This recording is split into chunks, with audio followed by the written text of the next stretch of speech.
Benjamin said, hey, press record. So now we are recording. You guys are keeping me honest. I really, really appreciate that.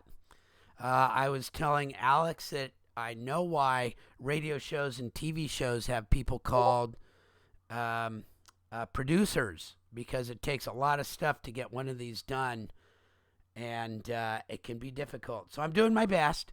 I appreciate your patience, and we'll start running the show here. So hopefully you can all see my screen. It should be showing the calendar for today and what we're doing. If not, what you might do is check to see if it's pinned or not. If you have me pinned or somebody else pinned in the people section, then it may not be showing the right thing. So you sometimes have to pin the thing that says that I'm presenting. Okay? So now, I know a lot of you are having troubles getting AutoCAD. Michelle, were you able to send in the letter that I sent and have it be accepted yet? AutoCAD is being rather difficult with us as far as the verifications.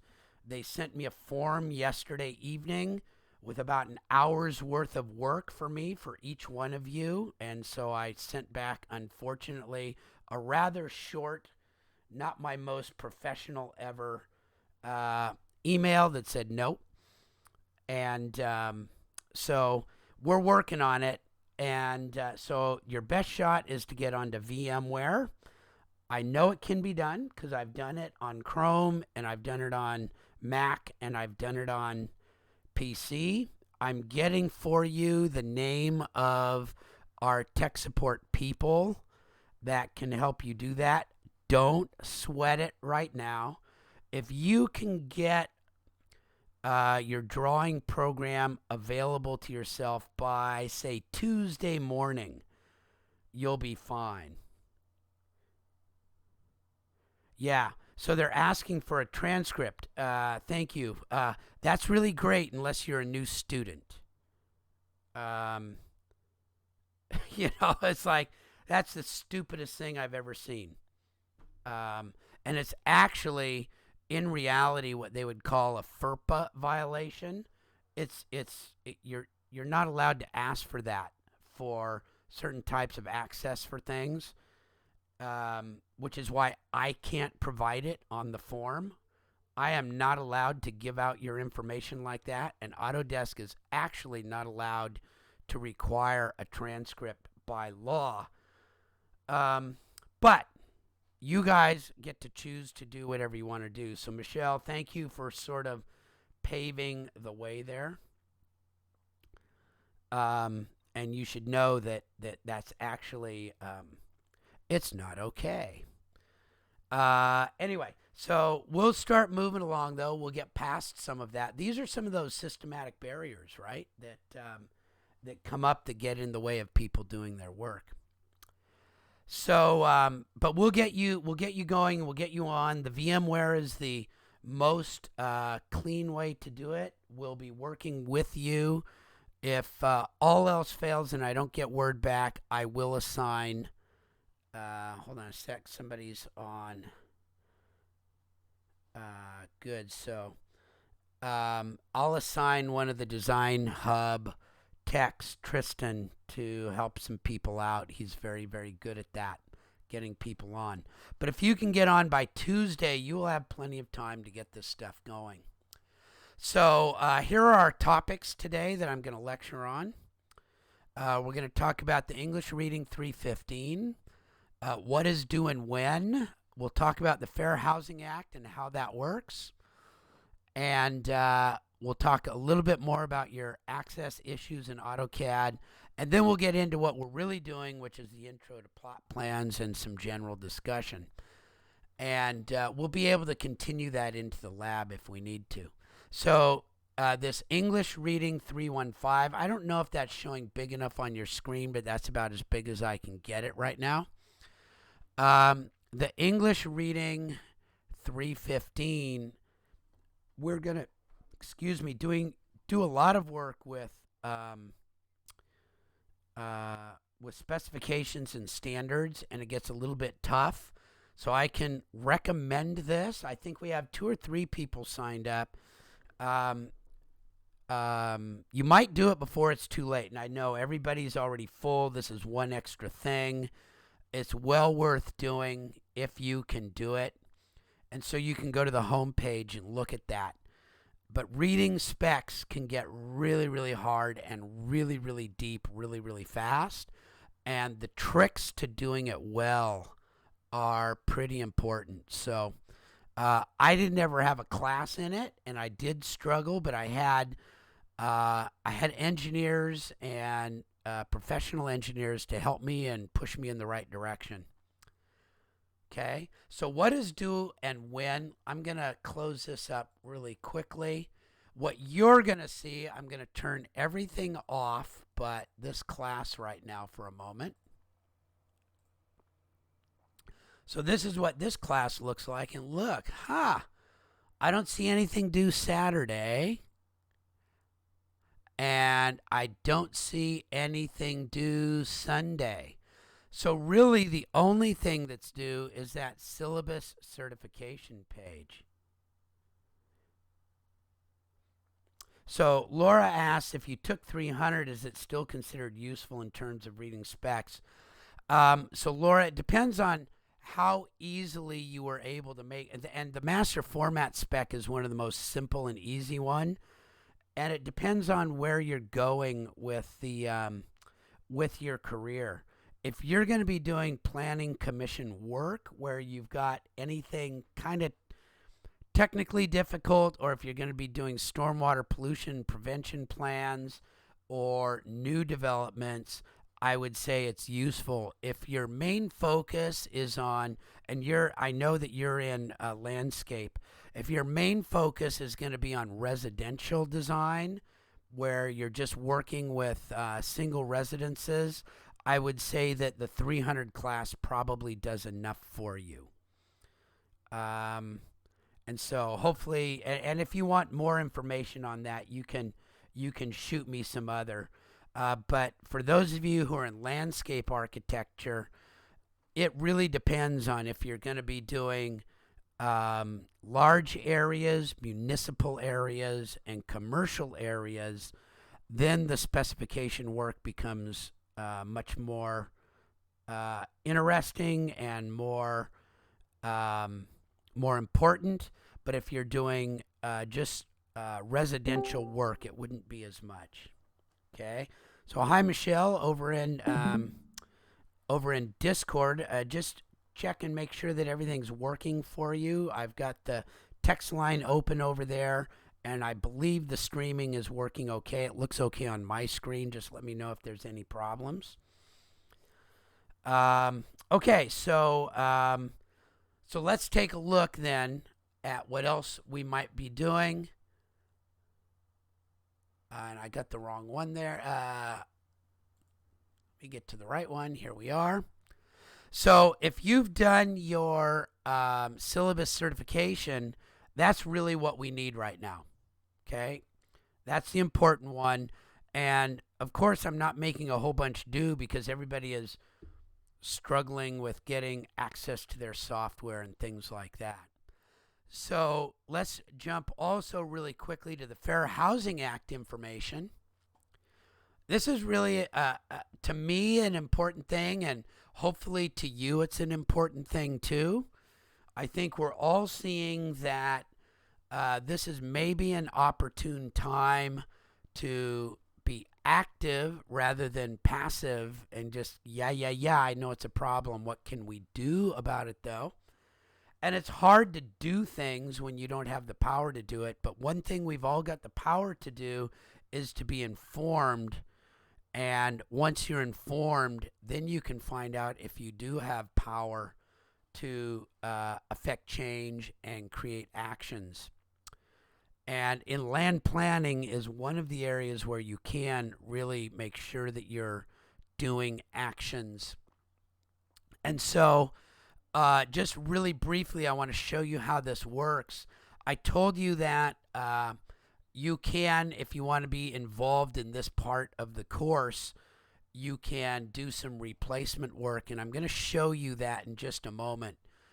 But remember, the Fair Housing Act was intended to eliminate racial injustices based on housing.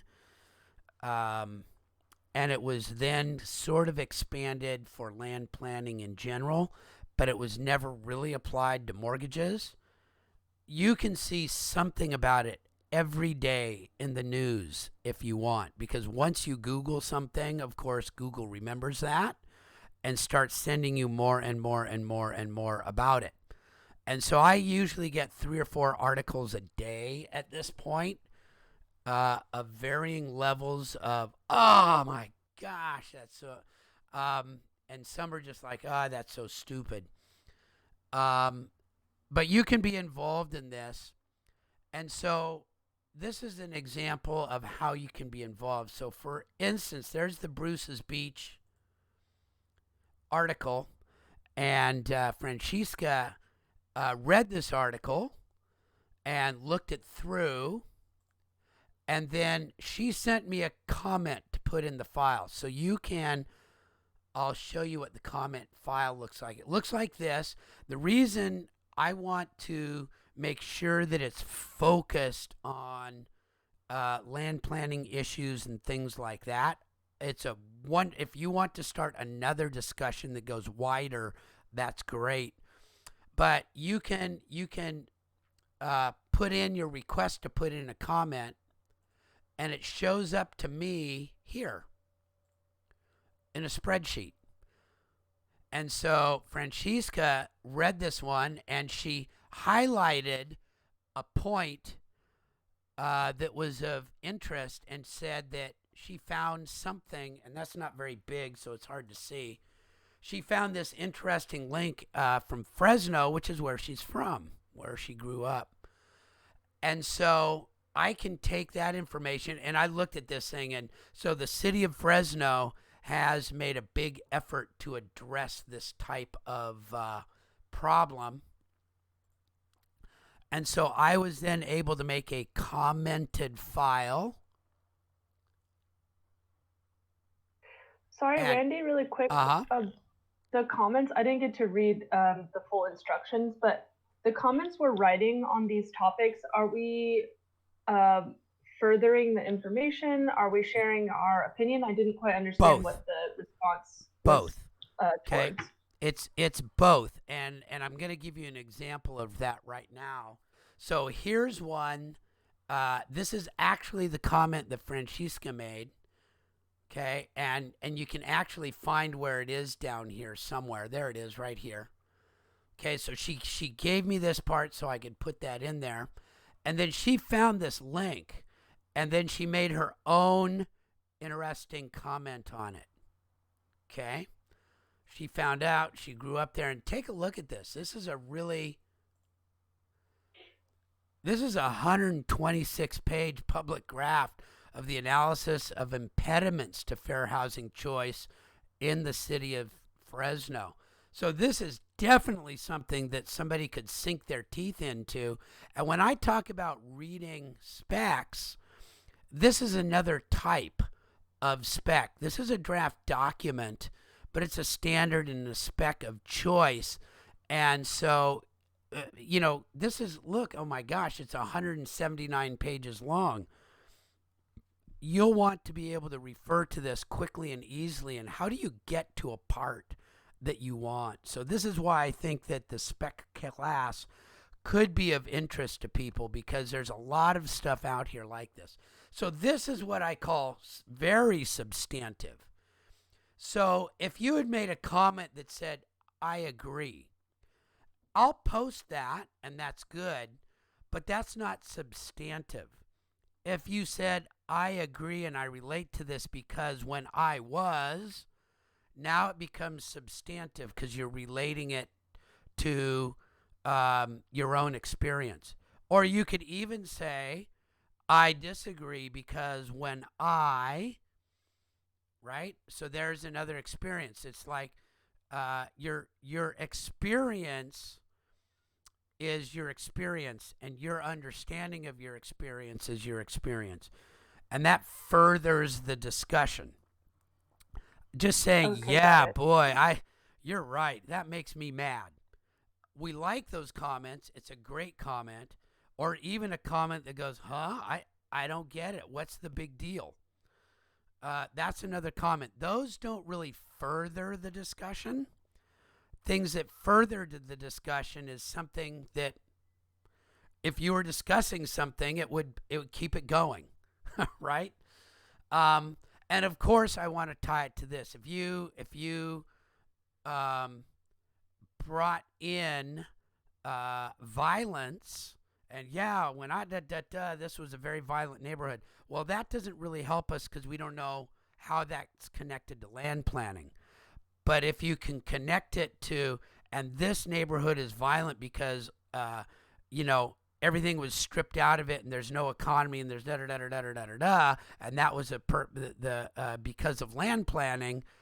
Now we've got something that we can further, and we can look for more facts to support it, or more facts to refute it. Okay. And it gets complicated, you guys. There is no easy cheesy in all this. But this one definitely furthers it because it's bringing us very substantive information. So as we start getting comments, I will bring up the commented one, and you should be able to see comments. Let's see. I think you can see the comments. Let me know if you're not able to see the comments, and I'll get them set up somehow so that you can. Okay, so, and sorry about that. My son is probably drumming, and you'll probably catch part of it as we're going, but that's just the way it is. He's believe it or not, he's in a jazz band class, and they're doing everything remotely and recording and sending it in, and it's all very cool. Also, kudos to ARC. He's an ARC graduate, and he's at Chico State now. He's a drummer, and he knows the key of bang, and he just aced through a challenge to the entire music theory requirements for his coursework. So, sing ho to ARC theory department. Anyway, so what happens here is now that Francesca has done that, she gets to knock one sheet off of her list of all the things to do. Okay, so I'm going to come back over here. You get to replace some drawings with the work you did, but you don't get to replace the portfolio ones. Okay? So if you look at it, I've probably assigned 12 to 15 plot plans. 5 or 6 of them go in your portfolio. You've got to do those ones. That's your minimum. But then if you don't want to do the other ones, and they're not graded anyway, right? They're there for you to practice and to get good at and make you better, and I'll review them. But I'd like you can replace those. Does that make sense to everybody? I know it's a little loosey-goosey sounding, but hopefully that does good for you. And this is really an important topic, especially as it centers around land planning. Sorry, Randy. I know I always ask so many questions. So you're saying that instead of doing additional drawings, that by commenting and doing this assignment, right, that would count as a drawing. Yep. So basically, you're fostering for people who are really inspired by this topic so that they can go deeper and explore that more. Or I'm fostering people that hate drawing and giving them something else to do. Right? Okay. Both. Well, that's equally beneficial. Yeah, both directions. So let's take a look. Here are the exercises that are required. Okay, there's 6 sheets out of the DT100 set, 3 sheets out of the DT102 set, and 3 sheets out of the mixed use set. Okay. And if you look at the portfolio, you'll find that this 6 sheets are what goes in the portfolio. These ones are just for you to do and work on, and they're just good for you. They're assigned, but I'm not going to grade them. Oh boy, Del Paso Heights. Benjamin, are you ever going to be able to find stuff? Because you know Del Paso Heights is really interesting. So Benjamin, I'm jumping back and forth to a couple of things, which is cool. I hope you'll get used to me. I jump around a lot.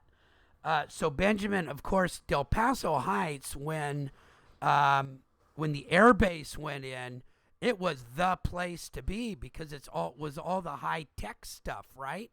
And I'm not really a huge historian because I'm from the People's Republic of Davis and I've lived there all my life and I still live there. And it's this weird little enclave of everybody who thinks they're super liberal, but we have two black people that live in the whole town. And, and we have a really our police department is not very flexible or forgiving. It's a very odd town. We're very quote liberal until it comes to anything that might make us have to work hard. But I do know that Del Paso Heights was originally the place to be. But then with closures of the base and just suburbia moving out and out and out, it became the forgotten land in a way. And there are really good efforts right now to reinvest in it in a way that meets the neighborhood's needs. So that'll be an interesting one. And our person Diane Carlson is really trying to get one of the guys from the Sacramento Planning Commission who really knows Sacramento and the history to be able to talk to us about that. And if that's the case, we'll really get some good stuff on that. I do know that King Kong Brewery now is over there, and it's a darn good brewery. So as soon as they're back up and running for opening up, if you're a beer fan, I can recommend the King Kong Brewery. And full disclosure, my son plays there in a jazz band occasionally too, so that's why I think it's so good. Anyway, so here we go. Back to this. Here's 6 sheets of drawings that if you would like to just do the 6 sheets in DT100 set and go, okay, I got it. That's enough. I'm done with plot plans. You can replace that with just find stuff that furthers the conversation on. Let me go back to the discussions on this. And I put it closed for comment, but you can always hit this form. Okay, and if you don't want to work on one of these 4 that I've got showing here, I'm showing 4 articles. You might just ask me to put a different article in here, and I can certainly do that too. Okay. So there's some information on the Fair Housing Act and things like that. Here's the link to the VMware tutorial. Now, I'll let you know that when you do VMware, it sort of takes over your computer and you're taking over that computer. So doing a Google Meet or something, you should know that you can do it and it will work, but your microphone won't work and the camera won't work, but you'll still be able to see stuff. So I've had some things with this. Some computers, the microphone still passes through because it'll take an audio input channel and some won't. But you will have some issues if you're trying to do the Google Meet through there. But we'll work those things out. I am working right now on getting you the name of the tech help that if you're having problems getting the VMware installed, that you can get that help. Okay. You really don't need this. You're not going to need to be drawing until really Tuesday. You have plenty of time to do the drawings and get them done, particularly if you have already had DT 100 or 301, because they're the same class, and 302, because much of that drawing material is directly from there, and you are welcome to bring up your old files and use them. Okay? You do not have to redraw everything. And I'll go into that in a few minutes too. Okay. So here we go. Intro to plot plans. Let's take a look at this. And I've added some information here. I'm not going to go through running these things. Some of these are really good and some are kind of okay. All right. But I've added for you, for additional information, some YouTubes. This REI YouTube on how to read a topo map is actually really good.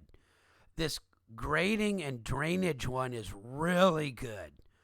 This setback one is really good. And then they start getting a little bit, I made them small because they're just kind of like, okay. And tell you the truth, I could not find anything useful on hardscape irrigation or planting. So if one of you that are in this area wants to help me develop a YouTube for ourselves, I will have Cisco or Katie or Michael work with you. It'll probably take you and I about half an hour to put the material together, and we'll make our own YouTube. And again, you can reduce some of the number of drawings that you have to do by providing with us this material that we can use as we're going.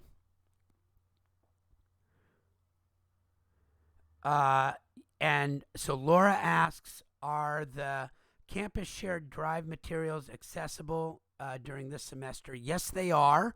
They are still on the computers that you can get through VMware. If you are not using VMware and you're using your own computer, please just send me an email asking for a link, and I'll work on getting those links up. It might take me a day or two. I'm getting kind of backlogged, but yes, I can put those templates up for you. That's cool. And so at the beginning of the class, I was ragging out at Autodesk, where I asked for them for some help, and they gave me 30 hours of work to do. No. So when somebody asks me for help, I try to do it in a way that works. And so if you're not going to log on to VMware anyway, I'll go ahead and do that rather than make you go through all the work of logging on to VMware. So let's talk about these things. What is a plot plan? And let me make this a little bit bigger. And so you can just sort of read this. I hope you've already read it. So plot plans are a huge number of different types of drawings. But if it shows the boundaries of a plot, it's a plot plan. Now, site plan and plot plan are sort of used interchangeably, but in our class here, I've differentiated them a little bit. So a plot plan is really based on a topography, but it's something that shows the boundaries of a plot. And a plot is a single entity where you're going to be doing some work. Okay? So sometimes an owner owns a site that might have many plots on it. So as an example from Design 302, the Aries Estates, okay, we did plot plans, but the whole thing was a site plan. People go back and forth. Don't get too hung up on it. Okay, it's sort of like in martial arts. Oh, a hit is one thing and a strike is another. And you know what? You're going to clobber somebody. So whether you call it a hit or a strike doesn't really matter unless you're into minutia. So a plot plan is basically something you're going to give to contractors who are going to build on the plot or the site. There. Okay? And there's lots of different pieces of information that you might give to different contractors. And you can put it all on one drawing, or you can separate them. And of course, what we do with AutoCAD and Revit and probably with Dynascape and these other ones, we do put it all in one drawing, but we put layers down so that we can quickly turn on and off the information that a certain person needs. Okay? So if I'm the person doing the foundation and pouring the foundation, I don't need all the other stuff. I just need where is the foundation located with respect to the lot lines. That's all I need. Okay? And I might need the utilities to make sure that I don't accidentally dig up a utility. So they're going to need different stuff than the landscaper's going to need. Okay? Or the person who did the grading is going to need. So you can turn layers on by what is being shown. Here are some of the typical things that get shown. There's topography, which are boundaries and elevations and important features like rocks and trees and things like that. But one of the main things that topography shows is the elevations of certain parts. And those little lines that you see, if you were to walk along a line, you would be at the same elevation all the time. And for us, our elevations are usually from what we call Project Zero.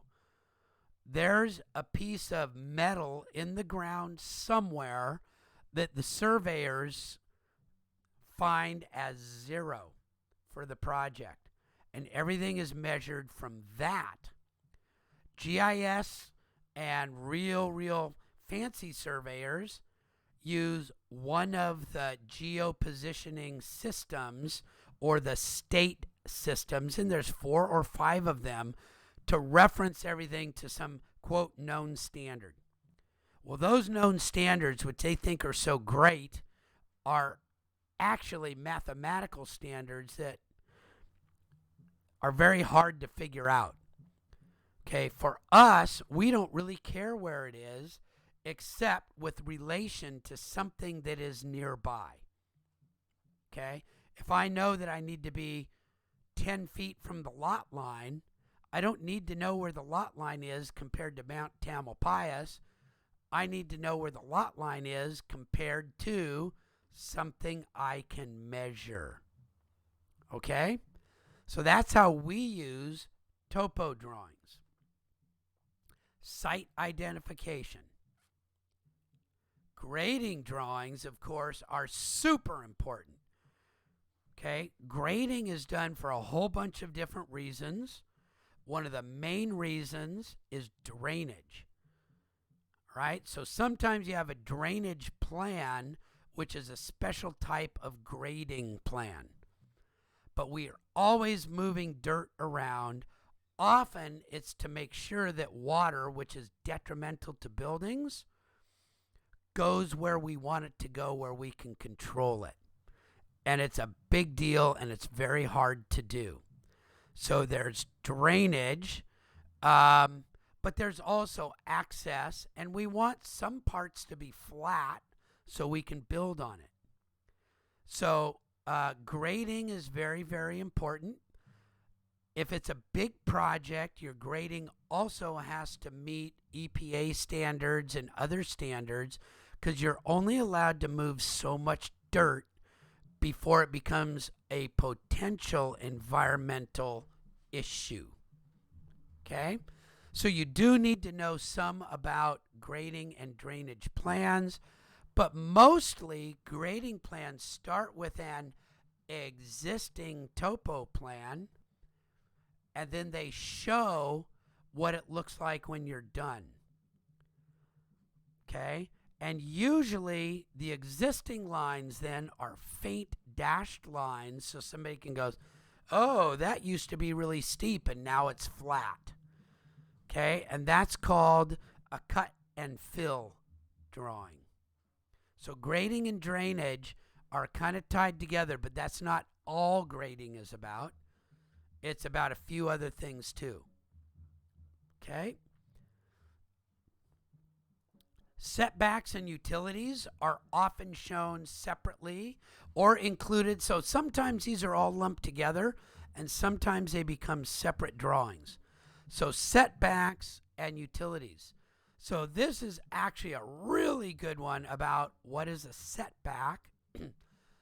And setbacks can either be minimum setbacks. In other words, on your drawing, you're saying, well, by the code in this area, I have to build a certain way, a certain distance away from the property line or the right of way.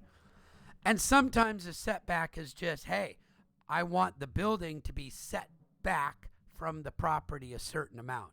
And if you remember in Design 100, we had the little setback lines that said you can't have anything within a certain distance of the edges of the property. Okay? Often on the setback drawings or the same drawings, you'll find utilities.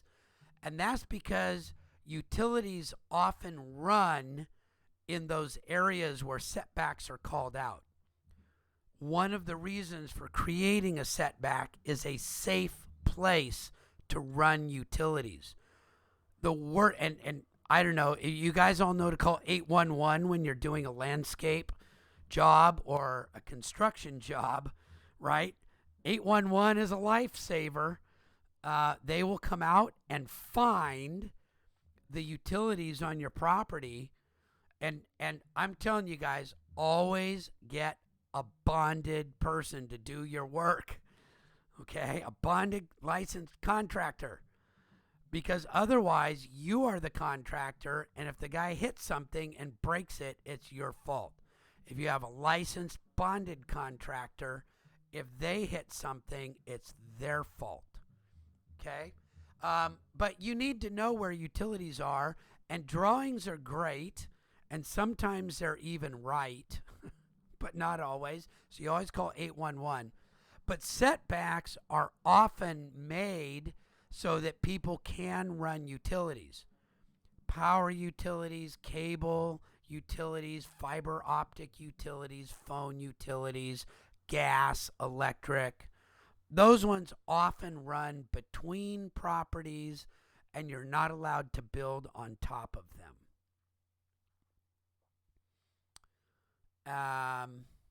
So our next one, construction phases. So there's usually a different drawing for each phase of the construction process. There's the existing, what's already there, and there can be more phases than this, you guys. The people that control the phases are the architects and the contractors, because they'll say, okay, I've got utility phase or demo phase or wall construction phase or whatever. But the other people that control it are the banks, the lending institution. Because if you get a $500,000 loan to make this big building, the bank isn't going to hand over the whole thing at once. They want to see progress. So they're going to give it to you in little chunks. And those chunks become part of the phases. They're not going to give you money to pour the pad until there's some sort of proof that the grubbing and the grading and the utility underground work is all done and that it's ready for the pad. So they might give you $50,000 to do the first work, and then they'll give you more for the later work. Okay, so there's and every project gets set up with its own set of phases depending on the conditions of the project. But real common ones are existing. What is there right now? And it might be an empty field with some sort of a shed on it that somebody's got a tractor in, or it could be an existing building. So then there's the demolition phase, which says what has to be torn down before we start doing our work. Maybe there's a building there and you're just going to tear down the exterior part of it, the overheads and the lattice and the driveway, but you're going to keep the basic shell. Or maybe you're going to bust down the building, but you're going to keep the pad. That happens a lot because then, depending on where you are, it's a remodel, which has different requirements in a new construction. Okay, so there's existing, there's demolition, what are you going to break, and then there's a whole bunch of different parts of new construction. Okay, and I'll tell you, this links to phases of the project. If you already understand this, skip it. It's not a very good one, but it was the simplest one that didn't have people trying to sound important in it. Okay. Then we've also got right of way. Now that means different things in different realms. When you're talking about your driver's test, it means who's allowed to go and who's not allowed to go, and who stops at a stop sign first and who gets to go. Right of way, when we're talking about our drawings, lists where can the public go with their vehicles or with their equipment. All right? And so sometimes if that right of way runs over your property, it's then called an easement. It's your property, but the public is allowed to go on it. And sometimes it's not even the public. Sometimes it's a utility easement where only the utility company can go. Okay? But as an example, and we all have I hope, have a street leading up to the property that our house or our apartment or our condo or our dorm or wherever we're living is. There's a street that leads to that. The street is the right of way. Okay, the gutter and the sidewalk is the right of way. Sometimes there's a little strip between those two, and that is also considered the right of way. And your planning commission has a local code for what your right of ways look like in each neighborhood. And so those are very important drawings, and usually you don't have to make them, but you just stripe off an area on your drawing and call it right of way. An important part of right of way, though, is when you're doing your construction drawings, is how the right of way interacts with the stormwater pollution prevention plan. Getting on and off of your property in such a way that we don't pollute neighboring properties is really, really important. And so the right-of-way drawing helps you develop the next one, which is the Stormwater Pollution Prevention Plan drawing. And those are required for many, many, many things by the state. Thank goodness. It's part of the Cal Green and the Clean Water Act and all that kind of stuff. But that's how the contractors will protect the environment before, during, and after construction. Okay, so for a small job, it's pretty easy. You just block garbage from getting off your site. But it can be much more difficult and important than that.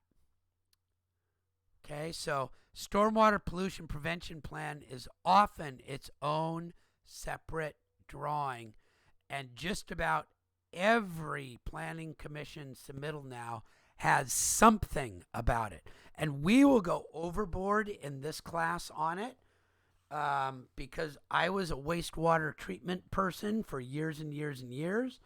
And I know how bad it is when you start polluting the water.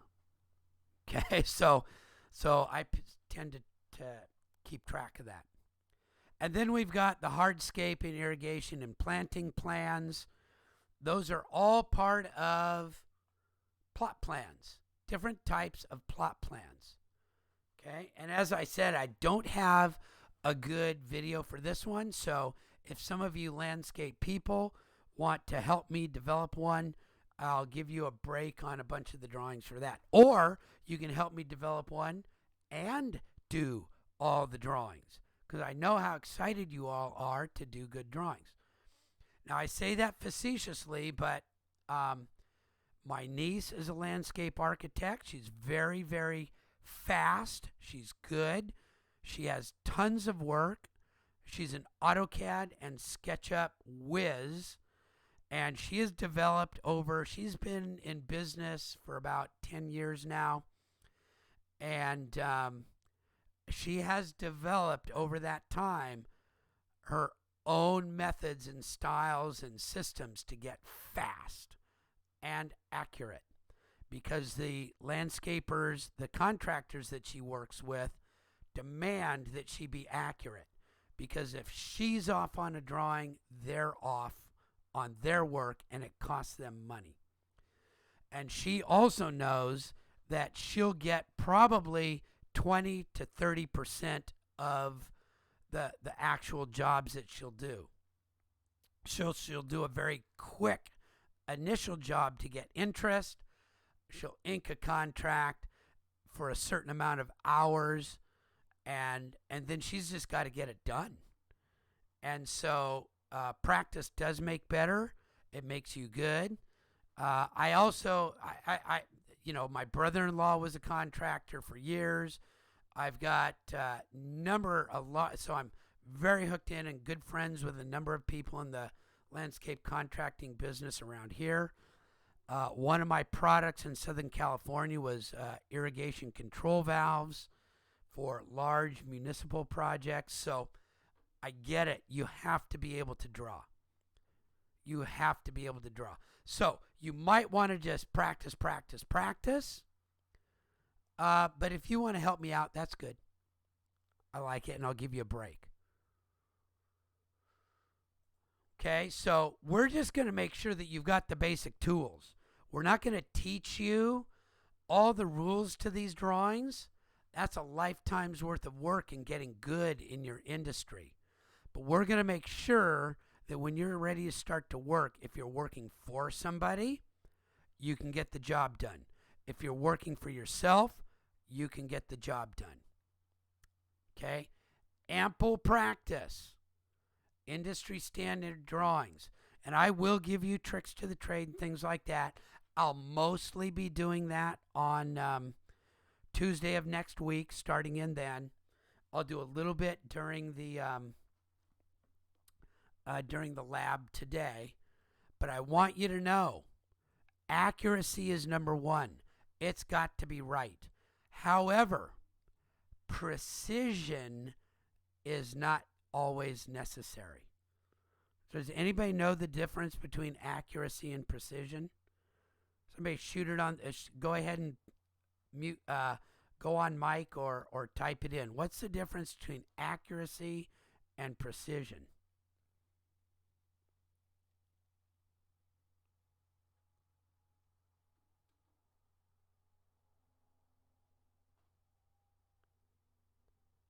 Okay, I counted to 10, so I'll give you the answer.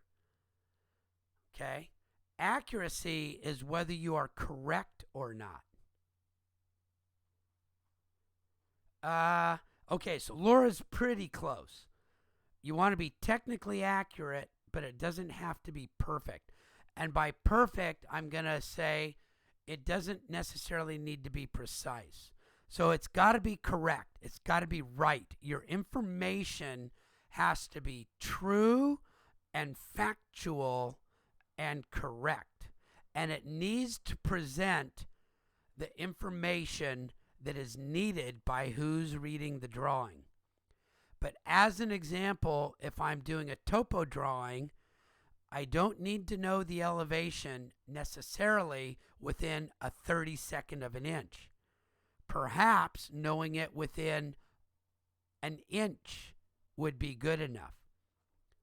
Okay? When I'm laying out my foundation, I don't need to know where the building is within a 32nd of an inch of the property line. I probably need to be within 1 or 2 inches of correct. Okay, so you need to know, depending on what you're doing, how precise you need to be. Okay, so that's the difference. Precise is how closely are you measuring? Yeah, 1 to 2 inches, not 1 to 2 feet. Yeah, did I say 1 to 2 feet? I hope I said 1 to 2 inches.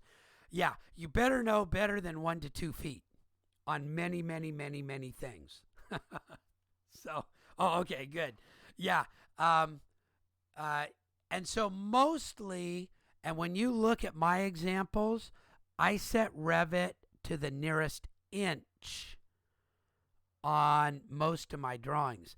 Now, if I'm doing a slope for drainage, I might need to know to the nearest 16th or 8th of an inch, 1/8 of an inch per foot, 1/16th of an inch per foot, because the standards tell you about that, especially when I'm talking about piping.